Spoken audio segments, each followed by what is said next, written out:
Hello, in this video I want to show you how to change buttons functions on a Redragon keyboard. To do this, first you will need to install the software, and I shown you previously on how to do it. When you have that software ready, navigate to the button settings. Then you can find all of the functions available right here. Select whichever one you like,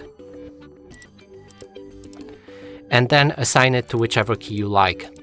Actually, you need to do, before you select the function, you need to press on the key.